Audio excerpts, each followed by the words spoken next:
മോഹിച്ചുകൊണ്ടിരുന്ന ആളുകളാണ്. മനസ്സിലായോ? എന്നാ പിന്നെ അവരെ വിട്ട് പോവുകയില്ല എന്നർത്ഥം. പറയുന്നു കാലദേശാവധിഭ്യാം നിർമുക്തം നിത്യമുക്തം നിഗമശതസഹസ്രേണ നിർഭാസ്യമാനം. അട്ടേരിപ്പാട് തുടങ്ങുമ്പോൾ തന്നെ പറയണു, ഈ ലോകത്തിൽ ഒരു വസ്തുവുള്ളൂ അങ്ങനെ, സച്ചിദാനന്ദ വസ്തുവായ സർവേശ്വരൻ, അഥവാ അതാണ് ഗുരുവായൂരപ്പൻ. കാലദേശാവധിഭ്യാം നിർമുക്തം, കാലത്തിന്റെയും ദേശത്തിന്റെയും ഉള്ളിൽ എന്തൊക്കെ ഉണ്ടായോ അതൊക്കെ കാലം കൊണ്ട് നശിക്കും, ഇല്ലേ? കാലം കൊണ്ട് മാറ്റത്തിന് വിധേയമാണ്. ശരിയല്ലേ? അങ്ങനെ മാറുന്ന വസ്തു നിത്യാണോ, ശാശ്വതാണോ? ആണോ? അല്ല, ഉണ്ടായി ഒരു സമയത്ത്, അത് ഇല്ലാണ്ട വേറെ സമയത്ത്. ശരിയല്ലേ? ഈ ലോകമേ ഒരു കാലത്തുണ്ടായി ഒരു കാലത്ത് ഇല്ലാണ്ടോ, അല്ലേ? അങ്ങനെയാണ് ഈ ലോകത്തിലുണ്ടായ വസ്തുക്കളുടെ സ്ഥിതിയോ പറയണോ? അപ്പൊ ആരാ കാലത്തിന് എന്നുള്ളത്? കാലത്തിനും ദേശത്തിനും പുറത്തുള്ളവൻ. കാലവും ദേശം ആരുന്നുണ്ടായോ, ഈ പ്രപഞ്ചടക്കം ആരുന്നുണ്ടായോ, ആരെ കൊണ്ട് നിലനിൽക്കുന്നുവോ, ആരിലേക്ക് ഇതൊക്കെ തിരിച്ചു പോകുന്നു ലയിക്കുന്നുവോ, ആ ഭഗവാനെ സർവേശ്വരൻ. മനസ്സിലായോ? അതാണ് ഭഗവാൻ ഈശ്വരൻ. സാന്ദ്ര ആനന്ദ അവബോധ സ്വരൂപം എന്ന് പറയുന്നത്. ശാശ്വത ആനന്ദമാണ് അവിടുത്തെ സ്വരൂപം. ശാശ്വതമായ ആ ബോധമാണ് എല്ലാ ചരാചര ജീവികളിലും ബോധരൂപമായി അചേതനമായ ദേഹത്തെ ജീവനുള്ളതാക്കിക്കൊണ്ട് നമ്മുടെ ഓരോരുത്തരുടെ ഉള്ളില് കുടികൊള്ളുന്ന ആ ചൈതന്യം, ആ ബോധസ്വരൂപം ആരാ? നിശേഷാത്മാനമേനം ഗുരുഭവനപുരാധീശമേവാശ്രയാമ. അത്ഭുതം പറയാ, എല്ലാവരുടെയും ഹൃദയത്തില് എല്ലാവരെയും ആത്മാവായിട്ട് ഇരിക്കുന്നത് ആരാണ് വിചാരം? ഭഗവാൻ ഉണ്ടെങ്കിലുള്ളൂ. ഇപ്പൊ കറണ്ട് ഉണ്ടെങ്കിലല്ലേ വെളിച്ചുണ്ടാവുള്ളൂ. കറണ്ടില്ലെങ്കിൽ വെളിച്ചം തരാൻ പറ്റുമോ? ഇതുമാതിരി കറണ്ടില്ലെങ്കിൽ ഈ ശരീരം ജഡമായ മെഷീൻ പ്രവർത്തിക്കുമോ? ദൈവം പോയാൽ എന്താ ചോദിക്കുക? പിന്നെ ശവം, ഇതിന് എപ്പോഴാണ് ശവം എടുക്കാന്നറിയില്ല, അല്ലേ? ബോഡി എപ്പോഴും എടുക്കാന്നറിയില്ല, അല്ലേ? ആളില്ല. പിന്നെ അപ്പൊ എപ്പോഴാണ് നമ്മളൊക്കെ നമ്മളായിരിക്കുന്നത്? എപ്പോ ഭഗവത് ചൈതന്യം നമ്മിൽ ഓരോരുത്തരിലും കൂടി ഉണ്ടാവും, പ്രവർത്തിക്കും. അപ്പോ നമ്മളെ ഓരോരുത്തരുടെയും ജീവിതം സാധ്യമാക്കുന്നത് ഭഗവാൻ. നമ്മുടെ ഓരോരുത്തരുടെയും കഴിവും മുടുക്കും സാമർത്ഥ്യമൊക്കെ ഈശ്വരാനുഗ്രഹം കൊണ്ടാണ്. ഇതോർത്തുകൊണ്ട് ആ ഈശ്വരനെ ആരാധിക്കുന്ന രീതിയിൽ, ഈശ്വരന്റെ പൂജ എന്ന ഭാവത്തിൽ നമ്മൾ ഓരോരുത്തരും നമ്മുടെ കടമകളും കർത്തവ്യങ്ങളും നിർവഹിച്ചുകൊണ്ട് നമ്മൾ ഓരോരുത്തരും ആ ഈശ്വര പ്രാപ്തിക്ക് വേണ്ടി ശ്രമിക്കേണ്ടത് നമ്മുടെ കടമയല്ലയോ, കർത്തവ്യമല്ലയോ? ഇതാണ് മനുഷ്യജന്മം കൊണ്ട് സാധിക്കുന്ന ഏറ്റവും വലിയ കാര്യം. ഇന്നലെ പറഞ്ഞാലും പിള്ളേരുണ്ടാവലും ഭയവും ചാവലൊക്കെ എല്ലാവരും ചെയ്യുന്നുണ്ട്. മനുഷ്യന് മാത്രം ചെയ്യാൻ കഴിയാണ് ഭഗവാനെ ധരിക്കലും, ഭഗവാനെ മനസ്സ് ഭഗവാനിൽ ചേർത്ത് ശാശ്വതമായ ആ ശാന്തിയിലല്ലേ. ശാശ്വത വസ്തു ഭഗവാൻ മാത്രം. ആ ഭഗവാൻ ആനന്ദ സ്വരൂപനുമാണ് എന്നാണ് മേൽപ്പത്തൊരു 8-ാം പദത്തിൽ പറഞ്ഞിരുന്നത്. അങ്ങനെയുള്ള ഭഗവാനെ ഭരിക്കാൻ ദുർലഭമായിട്ടുള്ളതായ ഒരു ശരീരം നമുക്ക് കിട്ടി. ഗുരുവായൂരപ്പൻ ദുർലഭ വസ്തു, നാരായണിയും ദുർലഭ വസ്തു. ഇതൊക്കെ നമുക്ക് കിട്ടിയിട്ട് മനസാ വാച കർമ്മണ നാം എന്ത് ചെയ്യണം? ഈ നാരായണീയം പഠിച്ച്, നാരായണീയം വായിച്ച്, ഈ നാരായണീയത്തിലൂടെ ഗുരുവായൂരപ്പനെ നമ്മുടെയൊക്കെ ജീവിതത്തിൽ നമ്മൾ ലക്ഷ്യമാക്കുന്ന ശാശ്വത സുഖസ്വരൂപനായ ഭഗവാനെ ധരിച്ച് ആശ്രയിച്ച് നമ്മുടെയൊക്കെ മനസ്സാ ഭഗവാനിൽ ചേരുമ്പോൾ നമുക്കൊക്കെ സായുജ്യമായി, നമുക്കൊക്കെ ശാശ്വതമായ ജീവിതത്തിൽ അന്വേഷിക്കുന്ന ശാന്തിയും സുഖവും സമാധാനവും കിട്ടും. വേറെ ഒന്നുകൊണ്ട് കിട്ടില്ല. എന്നിട്ടും അറിവില്ലാത്ത മൂഢന്മാരായ ആളുകൾ എന്ത് ചെയ്യണു? ഭജതി ഭജതനക്ഷുദ്രദൈവസ്ഫുടേയം. ഈ ഭഗവാനെ ഭജിക്കാതെ നാനാ വിഷയങ്ങളുടെ പിന്നാലെ നശ്വരമായ ആളുകൾ വസ്തുക്കളുടെ പുറകെ ഓടണം, അല്ലേ?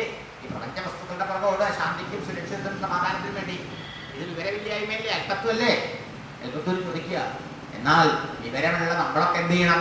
ഏതേതാവത് വയന്തു. നമ്മളൊക്കെ കട്ടേരിപ്പാട് തന്നെ മാത്രമല്ല പറഞ്ഞത്, നാരായണനും കേൾക്കണയും വായിക്കണയും പറയും നമ്മളെയൊക്കെ കൂട്ടി ചേർക്കും. വയം എന്നാ പറഞ്ഞു നമ്മളൊക്കെ.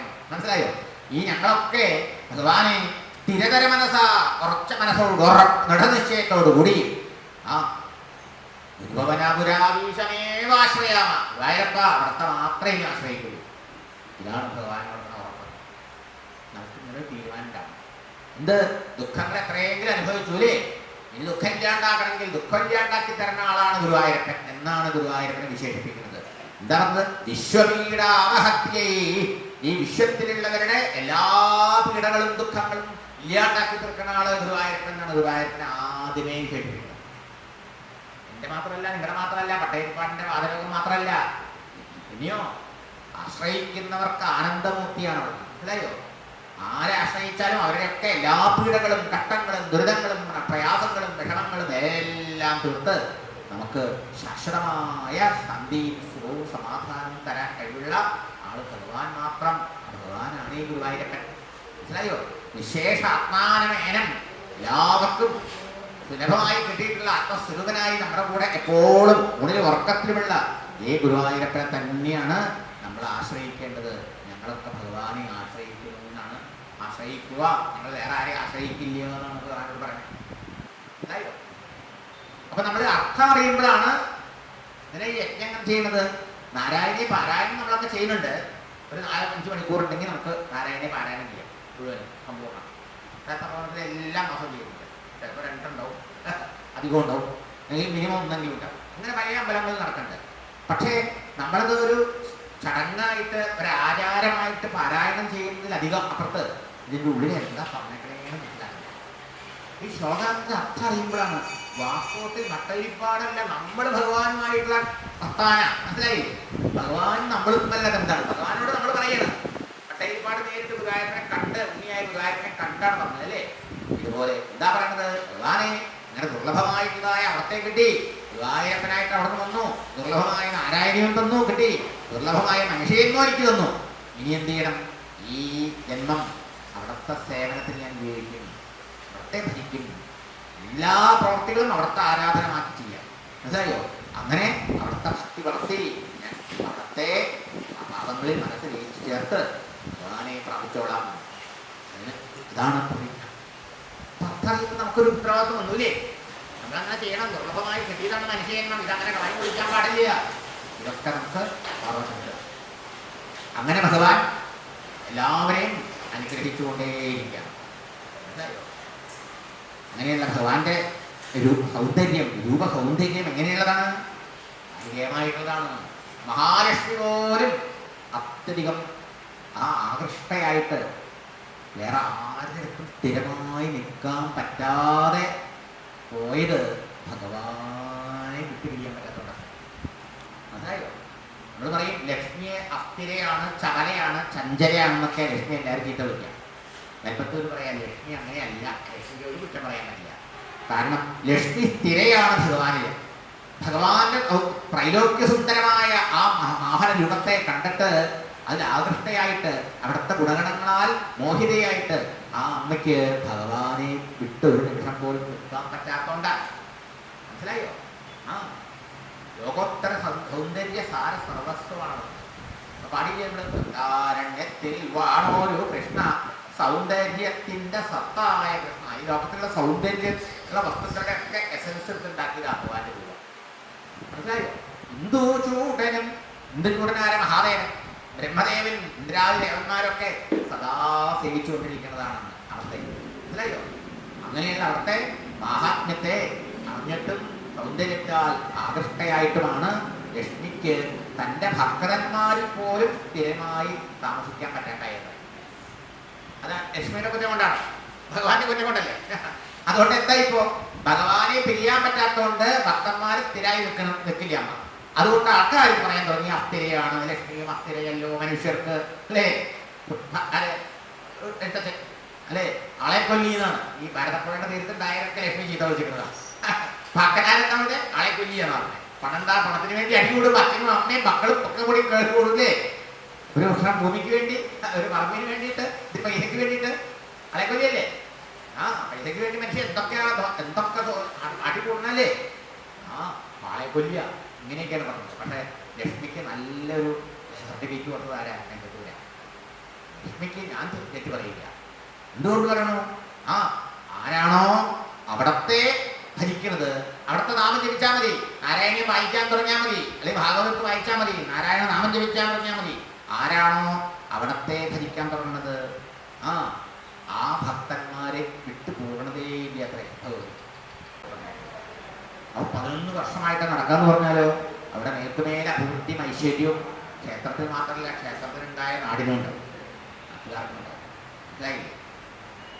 ഇത് 12ാമത്തെ വർഷം അത് വലിയൊരു ഭാഗവത സത്രമായി, അതും ഒരു ആധ്യാത്മികമായ ഉത്സവമായി പല പല പരിപാടികളോടുകൂടി നടത്തണം എന്നുള്ളത് അതിനേക്കാളും വിശിഷ്ടമായിട്ടുള്ളത്. അതും മഹാമണ്ഡലേശ്വർ നമ്മുടെ കേരളത്തിലേക്ക് നിയുക്തനായിട്ടുള്ള ആനന്ദഭാരതി സ്വാമികളുടെ നേതൃത്വത്തിൽ ധാരാളം പരമ്പരയിലെ ആചാര്യ സന്യാസി വര്യന്മാർ ഇവിടെ വരിക, അവരുടെ പാദസ്പർശം ഉണ്ടാവുക എന്നൊക്കെ പറഞ്ഞാൽ ഇതൊന്നും ചെറിയ ഭാഗ്യമായിട്ട് കണക്കാക്കാൻ പറ്റില്ല. ഇതൊക്കെ വലിയ പുണ്യ അനുഗ്രഹങ്ങളിലേക്ക് കിട്ടാൻ എല്ലാം കൊണ്ടും അനുഗ്രഹീതമാവാൻ പോവാണ് എവിടെ ഈ നാട്. അതൊക്കെ ഏറ്റുവാങ്ങാൻ നമുക്ക് ഓരോരുത്തർക്കും സാധിക്കട്ടെ. എല്ലാം ഈ ഭഗവാന്റെ കാരുണ്യം കൊണ്ട് വളരെ ഗംഭീരമായി നടക്കും, സംശയമൊന്നുമില്ല. അതിന് പ്രാർത്ഥിച്ചുകൊണ്ട് നമുക്ക് നാരായണനിലേക്ക് തുടങ്ങാം. നാരായണീയം നമുക്കറിയാം. മേൽപ്പത്തൂർ നാരായണീയ ഭട്ടതിരിപ്പാട് തൻ്റെ വാദരോഗം മാറാൻ വേണ്ടി ഗുരുവായൂരപ്പനെ വന്ന് ഭരിച്ച് ഭാഗവതത്തെ സംഗ്രഹിച്ച് ഭഗവാനെ പാടിക്കേൾപ്പിച്ചതാണ്. ഭാഗവതമാണ് നാരായണീയം. പക്ഷെ എന്താ പിന്നെ ഭാഗവതം നാരായണീയം തമ്മിൽ വ്യത്യാസം? ഭാഗവതം 18,000 ശ്ലോകമാണ്. നമുക്ക് സപ്താഹം പറയാം, ഒരു 5 മണിക്കൂർ അത് വായിക്കാൻ തന്നെ വേണം. പിന്നെ പറയത്തിരി തന്നെ ഉണ്ടാവുള്ളൂ. നേരെ മറിച്ചോ ആ 18,000 ശ്ലോകത്തെ സംഗ്രഹിച്ച് വെറും 1000-ലധികം ശ്ലോകങ്ങളിൽ ഒതുക്കിയിരിക്കണം. ചെറിയ ചെപ്പിൽ ഒതുക്കി തന്നിരിക്കുക. ഭാഗവതം ഒരു ചെപ്പിനുള്ളിലാക്കി തന്നിരിക്കുകയാണ് നാരായണീയം. അത് മാത്രമല്ല, നാരായണത്തിന്റെ മഹാത്മ്യത്തിൽ പറയുന്നു, ദ്വാപരയുഗത്തിൽ തന്നെ ഭഗവാൻ ശ്രീകൃഷ്ണനും വേദവ്യാസ മഹർഷിയും കൂടി ചർച്ചയുണ്ടായിരുന്നു. കലികാലത്തിൽ ആൾക്കാർക്ക് ഒന്നിനും നേരില്ലാട്ടോ അല്ലേ? അപ്പോ എവിടെ 18,000 ശ്ലോകമുള്ള ഭാഗവതമൊക്കെ 7 ദിവസം വായിക്കാനും കേൾക്കാനും ആളെ കിട്ടില്ലല്ലോ. ഇപ്പൊ കിട്ടേണ്ടതെന്ന് പറഞ്ഞാൽ കലികാലൊന്നും ആയിട്ടില്ല, ഇന്നൊരു കാലം വരും. അപ്പോ ആൾക്കാർക്ക് എളുപ്പത്തിൽ ഈ ഭാഗവതം അയക്കാനും ഭഗവാന്റെ മഹിമയെ അനുഭവിക്കാനും ഒരവസരം ഉണ്ടാവണം.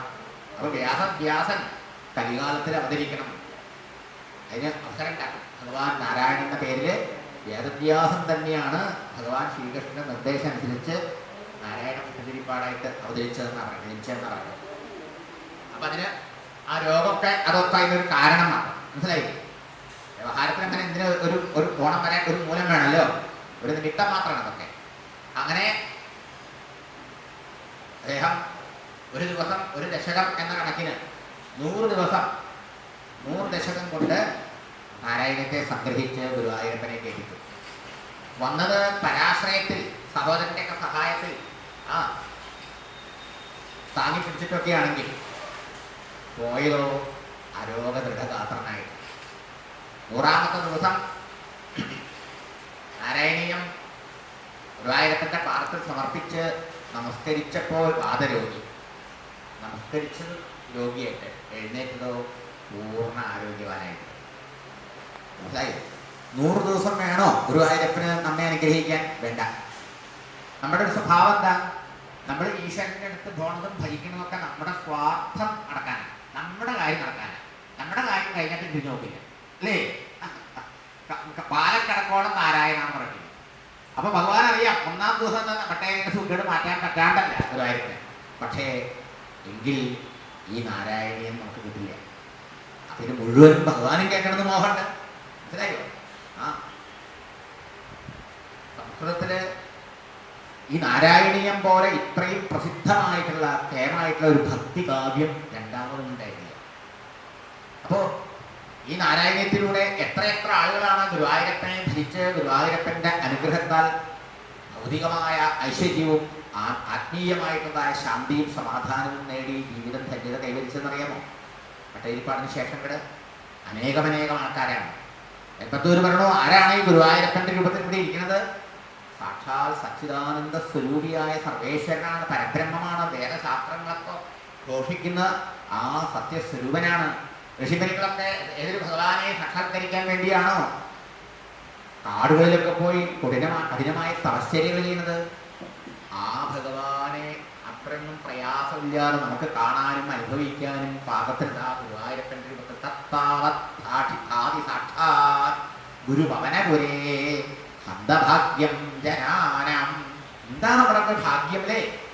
ആ ഋഷിമുനികൾ ധ്യാനത്തിലൂടെ പിടിക്കാൻ പോകുന്ന എന്നിട്ടും പറ്റാത്ത ആ ഭഗവാൻ നമ്മെ അനുഗ്രഹിക്കാൻ ആ ഗുരുവായൂരപ്പൻ്റെ രൂപത്തിൽ നമ്മുടെ മുമ്പിൽ പ്രത്യക്ഷമായിട്ട് വിളങ്ങുന്നു, സാന്നിധ്യം ചെയ്യുന്നത് നമ്മുടെയൊക്കെ ഭാഗ്യല്ലേ? അങ്ങനെ ഒരു ഭാഗ്യം നമുക്ക് കിട്ടി. ആ ഭഗവാൻ ഉണ്ടായി, ഗുരുവായൂരപ്പനുണ്ടായി പോരാ, അങ്ങനെ ഒരു നാരായണീയ ഉണ്ടായി. ആ ഭഗവാനെ നാരായണത്തിലൂടെ ആകുമ്പോൾ എളുപ്പത്തിൽ അർത്ഥപ്രസാദം ഉണ്ടാവും, അതുണ്ടായി പോരാ. ആടിനും മാടിനും ഈച്ചയ്ക്കും പൂച്ചയ്ക്കൊക്കെ നാരായണീയം വായിക്കാനോ ഗുരുവായൂരപ്പൻ നാരായണ നാമം ജപിക്കാനോ ഭഗവാനെ സേവിക്കാനോ ഭജിക്കാനോ പറ്റുമോ? ഇല്ല. അതിന് മറ്റു താല്പര്യം പറ്റും. ഉണ്ണാം ഉറങ്ങാം, ഹരേ ഇണയേരിയ ഇരയും ഇണയും ആയി അങ്ങനെ ചത്തുപോകാൻ അതിനൊക്കെ പറ്റൂലേ? അതിനത്രേ പറ്റുള്ളൂ. എന്നാൽ മനുഷ്യജന്മം കിട്ടിയാലോ അതിനേക്കാൾ ദുർലഭമാണ്. ഏവം ദുർലഭ്യ വസ്തുന്യപി സുലഭതയാ ഹസ്തലബ്ധേ. ദുർലഭമായിട്ടുള്ളതായ സർവേശ്വരനെ ഗുരുവായൂരപ്പൻ രൂപത്തിൽ നമുക്ക് കിട്ടി അല്ലേ? അവിടുത്തെ മാഹാത്മ്യം ദുർലഭമായതാ നാരായണന്റെ രൂപത്തിലും കിട്ടി. അവിടത്തെ സേവിക്കാൻ പാകത്തിൽ നമുക്കൊക്കെ ഒരു മനുഷ്യജന്മം കിട്ടിയില്ലേ? ഇത് ദുർലഭമാണ്. എത്രയോ ജീവജാലങ്ങളുടെ ജന്മങ്ങൾ കഴിഞ്ഞിട്ടാണ് അത്രേ ഒരു ജീവന് ഈശ്വരനെ ഭരിക്കാൻ പറ്റുന്ന മനുഷ്യജന്മം കിട്ടുന്നത്. മനസ്സിലായോ? അപ്പൊ അങ്ങനെയുള്ള മനുഷ്യജന്മം കിട്ടിയ നാം എന്താ ചെയ്യേണ്ടത്? ഈ മൃഗങ്ങളുടെ ശരീരത്തിലെ എന്തൊക്കെയാണോ നമ്മൾ ചെയ്തുകൊണ്ടിരുന്നത് അത് തന്നെ ചെയ്തുകൊണ്ടിരുന്നാൽ മതിയോ? അല്ലേ? ആഹാരം, വിശന്ന ആഹാരം വേണം. അതിന് വിശന്നാലേ വേണ്ടു. നമുക്ക് വിശക്കാട്ട് കഴിക്കാം, നേരായ കഴിക്കാം അല്ലേ? രാവിലെ എണീറ്റാ ചായ, പിന്നെ ബ്രേക്ക്ഫാസ്റ്റ്, പിന്നെ 11 മണിക്ക് എന്തെങ്കിലും, പിന്നെ ഉച്ചയ്ക്ക് സാപ്പാട്, പിന്നെ 4 മണിക്ക് ചായയും പലഹാരവും, പിന്നെ രാത്രി. എന്താ ഇങ്ങനെയൊക്കെ ഈ മൃഗങ്ങൾ ചെയ്യണ്ടോ? സിംഹമൊക്കെ ആഴ്ചയിൽ ഒരിക്കൽ ആഹാരം കഴിക്കാം. മനസ്സിലായോ? ആഴ്ചയിൽ ഒരിക്കൽ 12 ദിവസം കൂടും ചിലപ്പോ അതിന് പിന്നെ കഠിനമായി വിശന്നാലല്ലാതെ അടുത്ത ഭക്ഷണം കഴിക്കൂലേ, അരപിടിക്കൂലെന്ന് ഫ്രിഡ്ജിൽ കൊണ്ടുവയ്ക്കൂലേ അവർക്ക്. മനസ്സിലായോ? സിംഹം വയറ് നിറഞ്ഞു കഴിഞ്ഞാൽ കുറുക്കന്മാരൊക്കെ അവിടെ ഇങ്ങനെ കാത്തു നിൽക്കണ്ടാവും. പറയും നമ്മൾ വന്ന് കഴിച്ചു കൊടുക്കുന്ന മിണ്ടാണ്ട് നമ്മൾ മാറിപ്പോകും. മനസ്സിലായോ? നമ്മളെ മാറി ഇങ്ങനെ പൂഴ്ത്തിവെക്കുന്ന, തലമുറകൾക്ക് വേണ്ടി പൂഴ്ത്തിവെക്കുന്ന ഒരു സ്വഭാവം മൃഗങ്ങൾക്ക് പോലും ഇല്ല അല്ലേ? ആലോചിച്ച് നോക്കൂ. പക്ഷേ മൃഗങ്ങൾക്ക് ആഹാരം വേണം. അതിന് പോലും സമയമൊക്കെ ഉണ്ട്, വിശന്നാലേ ഉണ്ട്. ആഹാരം ഉണ്ട്, നിദ്ര വേണം അല്ലേ? ഉറക്കം ക്ഷീണിച്ചാലേ അതിന് ഉറക്കുള്ളൂ. നമ്മൾ വെറുതെ എപ്പോഴും ഉറക്കം പോയിക്കൊണ്ടിരിക്കും. രാവും പകൽ ഉറക്കം അല്ലേ? നിദ്ര, ഭയം, ശത്രുക്കളിൽ നിന്ന് ഭയമുണ്ട്, നമുക്കുണ്ട്, അവർക്കുണ്ട്. പിന്നെ മൈഥുനം അല്ലേ? ഭോഗങ്ങൾ, ഇന്ദ്രിയ ഭോഗങ്ങൾക്കുള്ള ആഗ്രഹം അതിനുണ്ട്, നമുക്കുണ്ട്. ഈ 4 കാര്യങ്ങളിൽ അവരും നമ്മളും ഒരുപോലെ അസമാനരാണ്, വ്യത്യാസമൊന്നുമില്ല. ഈ 4 കാര്യങ്ങൾ തന്നെ നമ്മളും ചെയ്തുകൊണ്ടിരുന്നാൽ നമ്മളെന്തിനാ മനുഷ്യനായത്? ഇതാണ് ചോദിക്കുന്നത്. മൃഗാവിലും ഭേദം. മൃഗങ്ങൾക്ക് കുറെ കൂടി മര്യാദയുണ്ട്. കള്ളത്തരമില്ല, ചതിയില്ല, വഞ്ചനയില്ല, ഉണ്ടായില്ല, ഭീകരവാദമില്ല അല്ലേ? അതൊക്കെ ഉണ്ടോ? ഇല്ല. അതായത് എത്ര മാന്യ മര്യാദയായിട്ടാ അവരുടെ ആ പ്രകൃതിയുടെ നിയമത്തിനനുസരിച്ച് ജീവിക്കുന്നത്. അപ്പൊ മനുഷ്യനായത് എന്തോ വിശേഷപ്പെട്ട കാര്യം സാധിക്കാൻ വേണ്ടിയിട്ടല്ലേ? അതെന്താ? നമുക്ക് ഓരോരുത്തർക്കും ജീവിതത്തിലെ ശാശ്വതമായ സുഖവും സമാധാനവും വേണം എന്ന കാര്യത്തിൽ ആർക്കെങ്കിലും എതിരഭിപ്രായം ഉണ്ടോ? ഉണ്ടോ? ദുഃഖം ആർക്കെങ്കിലും വേണോ? വേണ്ട. ദുഃഖം ഇല്ലാണ്ടാവണം, സുഖം ഉണ്ടാവണം എന്നാണ് എല്ലാവരുടെയും ആഗ്രഹം അല്ലേ? അതിനാണ് എല്ലാവരും പരിശ്രമിക്കുന്നത്. അവിടെ ജാതിയില്ല, മതമില്ല, സ്ത്രീ പുരുഷ ഭേദമില്ല, രാഷ്ട്രീയ ഭേദമില്ല, രാജ്യഭേദമില്ല. ലോകത്തിലുള്ള ഏത് മനുഷ്യരോട് ചോദിച്ചോളൂ, ദുഃഖം വേണ്ട, സുഖം വേണം. തൽക്കാലത്തേക്ക് പോലെ എപ്പോഴും വേണം. എപ്പോഴും സുഖവും ശാന്തിയും സമാധാനവും കിട്ടണമെങ്കിൽ എന്ത് ചെയ്യണം? എപ്പോഴും ഉള്ള വസ്തുവിനെ ആശ്രയിക്കണം. സിമ്പിൾ ലോജിക് അല്ലേ? എപ്പോഴുള്ള വസ്തുവിനെ ആശ്രയിച്ചാലേ എപ്പോഴും നിൽക്കുന്ന സുഖം കിട്ടുക.